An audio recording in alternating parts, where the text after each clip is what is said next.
출애굽기 32장 7절부터 14절까지의 말씀을 봉독하겠습니다. 여호와께서 모세에게 이르시되 너는 내려가라. 내가 애굽 땅에서 인도하여 낸 내 백성이 부패하였도다. 그들이 내가 그들에게 명한 길을 속히 떠나 자기를 위하여 송아지를 부어 만들고 그것을 숭배하며 그것에게 희생을 드리며 말하기를 이스라엘아, 이는 너희를 애굽 땅에서 인도하여 낸 너희 신이라 하였도다. 여호와께서 또 모세에게 이르시되 내가 이 백성을 보니 목이 곧은 백성이로다. 그런즉 나대로 하게 하라. 내가 그들에게 진노하여 그들을 진멸하고 너로 큰 나라가 되게 하리라. 모세가 그 하나님 여호와께 구하여 가로되 여호와여, 어찌하여 그 큰 권능과 강한 손으로 애굽 땅에서 인도하여 내신 주의 백성에게 진노하시나이까? 어찌하여 애굽 사람으로 이르기를 여호와가 화를 내려 그 백성을 산에서 죽이고 지면에서 진멸하려고 인도하여 내었다 하게 하려 하시나이까? 주의 맹렬한 노를 그치시고 뜻을 돌이키사 주의 백성에게 이 화를 내리지 마옵소서. 주의 종 아브라함과 이삭과 이스라엘을 기억하소서. 주께서 주를 가리켜 그들에게 맹세하여 이르시기를 내가 너희 자손을 하늘의 별처럼 많게 하고 나의 허락한 이 온 땅을 너희의 자손에게 주어 영영한 기업이 되게 하리라 하셨나이다. 여호와께서 뜻을 돌이키사 말씀하신 화를 그 백성에게 내리지 아니하시니라. 아멘. 오늘 본문을 봅시다. 출애굽기 32장의 7절 이하의 내용은 지난주에 이어서 이제 이스라엘 백성들이 시내산 아래서 금송아지를 만들어 저지른 이 불순종과 큰 범죄에 대하여 하나님께서 진노하시는 장면입니다. 하나님께서 그 노하신 그 내용을 보시면 7절에 있는 대로 여호와께서 모세에게 이르시되 너는 내려가라. 네가 애굽 땅에서 인도하여 낸 네 백성이 부패하였다 그럽니다. 이스라엘 백성이 하나님을 유일한 하나님으로 모시는 일에 실패하면 하나님과의 관계가 끊어지고 저들은 하나님의 백성이라는 지위를 놓치게 됩니다. 하나님께서 저들을 모세 보고 네 백성이라 그러고 자기 백성이라 그러지 않으며 네가 구원한 백성이라 합니다. 그러니까 하나님이 구원한 백성이 아니라는 뜻은 하나님의 구원은 우리 지금 신약 시대를 사는 성도로서 종합적으로 얘기를 하자면 죄와 사망으로부터의 구원이며 하나님과의 관계 회복입니다. 그러나 저들이 하나님과의 관계를 깨뜨리자 이 구원은 그냥 정치적인 사회적인 구원에 불과하지 영적인 구원이 되지 못해서 모세 보고 네가 애굽 땅에서 인도하여 낸 백성이라 이런 설명으로 격화되는 것을 보게 됩니다. 그러자 이제 모세가 이제 하나님 앞에 말하자면 이 문제에 대하여 하나님께 기도하는 모습이 나옵니다. 기도라고 하기엔 상당히 담대하고 거의 반박의 수준에 이르도록 아주 그 담력을 가지고 그 백성 편을 드는 것을 볼 수 있는데 이 전체 분위기를 보자면 지난주에 이어서 이런 믿음의 공동체가 그 믿음에 실패했을 때 누가 책임을 질 것이냐라는 차원에서 우리는 모세가 책임지는 모습을 봅니다. 근데 그것은 사실은 모세가 책임을 지는 것이 아니라 하나님과 그가 불러낸 하나님의 백성 사이에 세워진 종은 하나님과 신앙 공동체를 중재하기 위해 서 있습니다. 그 화목을 위해서, 그 관계를 유지하기 위해서 서 있는데 그것은 백성들이 선출하는 것이 아니라 하나님이 세우시는 것이고 하나님이 세운다는 뜻은 하나님이 그 책임을 지신다는 뜻이라 이렇게 지난주에 말씀드렸습니다. 그러니까 지금도 모세가 이 중재를 나서지만 모세가 하는 것이 아니고 모세의 일종의 경외심을 갖고 한 표현이지만 일종의 반박 속에 그 내용이 들어있습니다. 하나님이 책임지셔야 됩니다 라는 내용이 들어있습니다. 첫째는 뭐냐 하면 하나님께서 이 백성을 불러내실 때 이 백성만 구원하자는 게 아니고 세상의 모든 인류를 구원하자고 이스라엘 백성을 제사장 국가로 세운 것 아닙니까? 그러면 제사장 국가로 세운 이 백성이 실패한다면 세계를 향한 세상 모든 민족을 구원하시겠다는 하나님의 뜻은 어떻게 성립됩니까? 라는 것이 첫 번째 말하자면 반박이고 두 번째 반박은 13절에 있는 것 같이 주의 종 아브라함과 이삭과 이스라엘을 기억하소서 주께서 주를 가리켜 그들에게 맹세하셨습니다. 하나님이 이 일을 작정하시고 이루시는 모든 근거가 당신의 은혜로우심과 자비하심과 신실하심에 있습니다. 이 백성의 잘못으로 인하여 하나님이 하나님 되심을 중단하실 수도 없고 하나님 되심을 변경시킬 수 없습니다. 이 모세의 뭐라 그래야 됩니까? 반박이라 그러면 좀 너무 심하고 하여튼 이 답변에 대하여 하나님께서 14절에 여호와께서 뜻을 돌이키사 말씀하신 화를 그 백성에게 내리지 아니하시니라, 이런 결론을 도출해냅니다. 사실 구약 성경에서 제일 중요한 사건이 무엇이냐 그러면 아브라함을 부르신 사건이 가장 중요한 사건일 것입니다. 그리고는 이 하나님께서 뜻을 돌이키신 이 어찌 보면 변심하시고 변덕을 부리신 이 사건이 그와 버금가는 중요한 사건으로 이해되어야 할 것입니다. 왜냐하면 우리는 하나님의 영원하심과 하나님의 진실하심을 논할 때 종종 그것을 기계적으로 이해합니다. 그러나 성경이 증언하는 바는 하나님은 후회도 하시고 또 이렇게 뜻을 돌이키기도 하신다 하는 사실을 우리가 성경에서 얼마든지 만날 수 있는데, 이러한 사실들은 하나님이 그의 백성들을 인도해 가시는 신앙의 과정에서 하나님이 우리의 형편과 반응과 수준에 따라 융통성을 가진다라는 사실을 보여주고 있습니다. 그래도 그건 융통성 치고는 좀 너무 심한 우리의 기대와 좀 다른 하나님의 그런 작전의 변경, 계획의 변경 같은 것으로 오해될 수 있습니다. 이건 그런 뜻이 아니고 여기에서의 하나님의 양보는 사랑과 관계된 것이고 그의 약속을 이루시기 위한 진실하심과 관계되는 것입니다. 이 뜻을 이해하기 위해서 열왕기상 3장에 찾아가 봅시다. 구약성경 515페이지입니다. 열왕기상 3장 16절입니다. 우선 이 내용의 배경을 이해할 필요가 있습니다. 솔로몬이 왕이 될 때 하나님이 그에게 나타나 무엇을 원하는가라고 물었습니다. 솔로몬이 지혜를 구했고, 그래서 이제 솔로몬이 지혜를 얻어서 그 얼마나 깊은 지혜를 갖고 있는가가 모든 국민들에게 알려진 대표적인 사건을 여기 기록하고 있습니다. 때에 창기 두 계집이 왕에게 와서 그 앞에 서며 한 계집은 말하되 내 주여, 나와 이 계집이 한 집에서 사는데 내가 저와 함께 집에 있으며 아이를 낳았더니 나의 해산한 지 3일에 이 계집도 해산하고 우리가 함께 있었고 우리 둘 외에는 집에 다른 사람이 없었나이다. 그런데 밤에 저 계집이 그 아들 위에 누움으로 그 아들이 죽으니 저가 밤중에 일어나서 계집종 나의 잠든 사이에 내 아들을 내 곁에서 가져다가 자기의 품에 누이고 자기의 죽은 아들을 내 품에 누였나이다. 미명에 내가 내 아들을 젖먹이려고 일어나 본즉 죽었기로 내가 아침에 자세히 보니 내가 낳은 아들이 아니더이다 하매, 다른 계집은 이르되 아니라 산 것은 내 아들이요 죽은 것은 내 아들이라 하고, 이 계집은 이르되 아니라 죽은 것이 내 아들이요 산 것이 내 아들이라 하며 왕 앞에서 그와 같이 쟁론하는지라.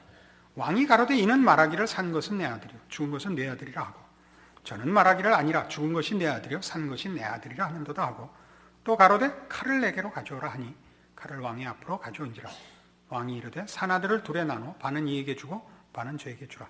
그 산 아들의 어미 되는 계집이 그 아들을 위하여 마음이 불붙는 것 같아서 왕께 아뢰어 가로되 청컨대 내 주여 산 아들을 저에게 주시고 아무쪼록 죽이지 마옵소서 하되, 한 계집은 말하기를 내 것도 되게 말고 네 것도 되게 말고 나누게 하라 하는지라. 왕이 대답하여 가로되 산 아들을 저 계집에게 주고 결코 죽이지 말라. 저가 그 어민이라 하매 온 이스라엘이 왕의 심리하여 판결함을 듣고 왕을 두려워하였으니 이는 하나님의 지혜가 저의 속에 있어 판결함을 봄이더라. 사건 내용은 이해하시겠죠? 그러니까 생모 쪽에서는 애를 반으로 나눌 수는 없는 것입니다. 자기가 기르지 못할지언정 죽이게는 할 수 없으니까 양보하는 것입니다. 그것이 부모의 심정입니다. 안 그렇습니까? 우선 살려야죠. 하나님께서 우리를 다스리시는, 또 우리를 인도하시는 가장 중요한 대원칙이 뭐냐? 우리를 일단 살려야 되는 겁니다. 그래야 우리를 뭘 만들죠. 그러니까 하나님이 양보하시는 것을, 뜻을 돌이키셨다, 마음을 바꿨다라고 얘기하는 것이지, 그것이 하나님이 우리에게 하나님 노릇하고 우리에게 진실한 분으로서의 자신의 본질을, 속성을 바꿨다는 뜻은 결단코 아닙니다. 근데 이 문제는 보다 깊이 우리에게 어떤 이해를 주는 내용이냐 하면, 서두에도 말씀드린 바와 같이 솔로몬이 왕이 될 때 그에게 나타나신 하나님이 그에게 뭐든지 요구하라 했을 때 솔로몬이 지혜를 요구했다고 했습니다. 이 지혜를 요구했다는 게 무슨 뜻이냐 하면, 정치적, 사회적, 경제적, 교육적 이런 차원의 지혜가 아니고 훨씬 영적인 것입니다. 이스라엘은 신종 국가였고 하나님이 통치하시는 나라입니다. 왕은 하나님의 통치를 실현시키는 종으로서 세움을 받았지, 일반 왕국의 왕같이 자기가 국가의 주인으로서 그 위에 앉아 있는 것이 아니었습니다.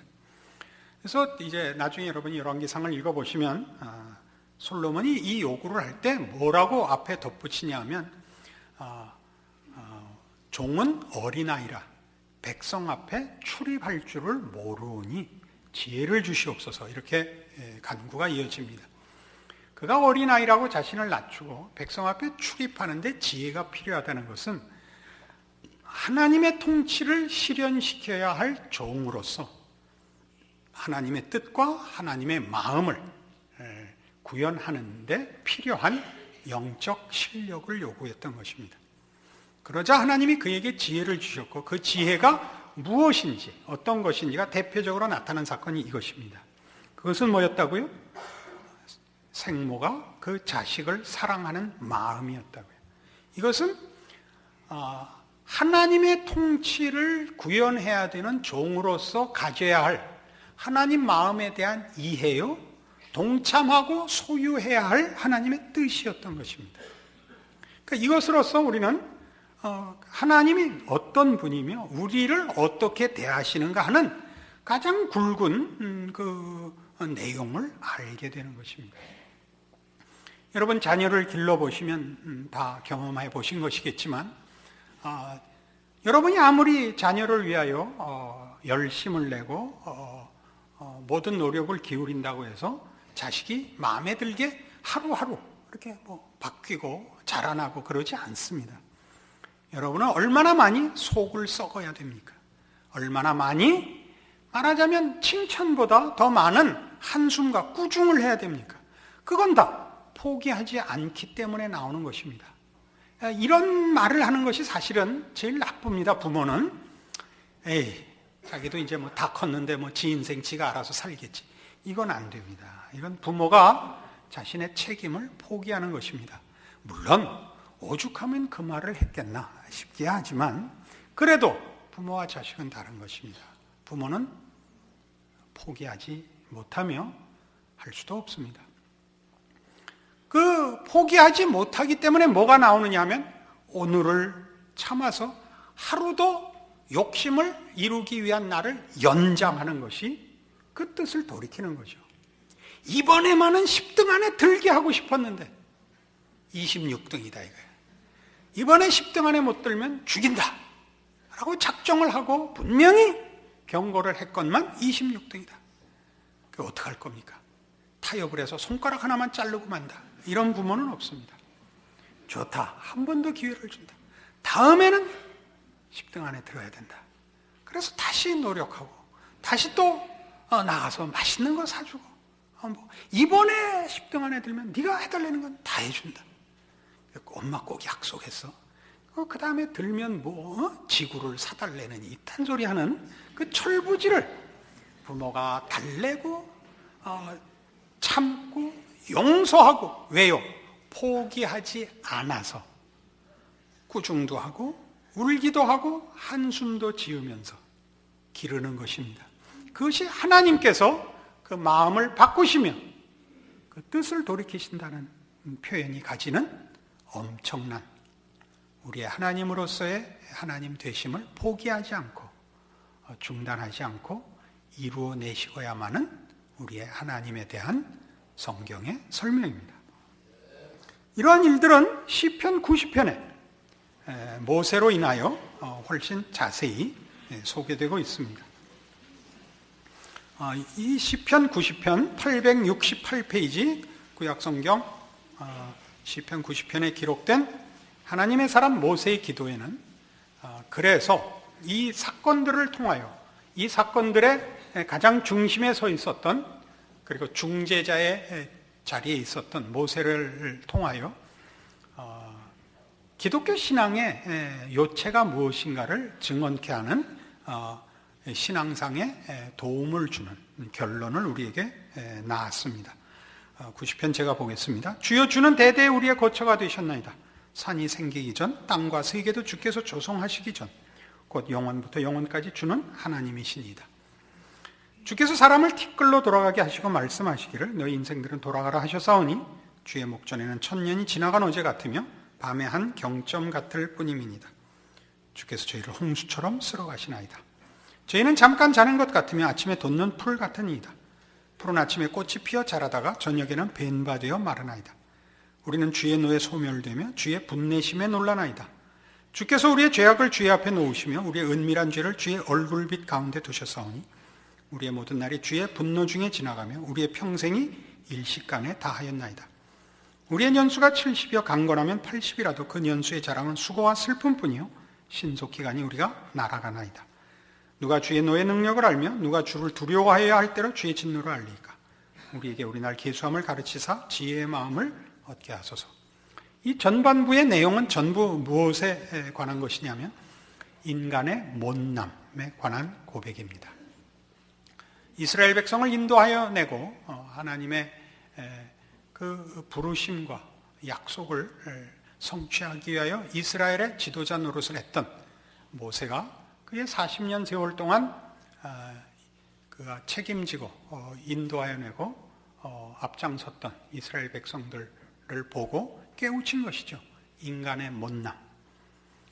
우선 인생은 짧습니다. 짧다는 것은 시간적으로 짧다는 것은 그것이 아무리 값지더라도 의미가 없습니다.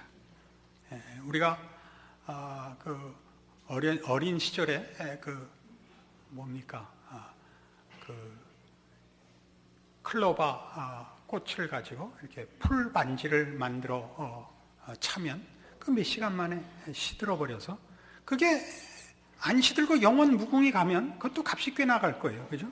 그러나 금방 시들어 버리니까 값이 없죠. 그래서 우리가 값 없는 것을 얘기할 때 하루살이를 그 비유에 등장시키는 이유가 거기 있습니다. 시간이 짧으면 의미가 없습니다.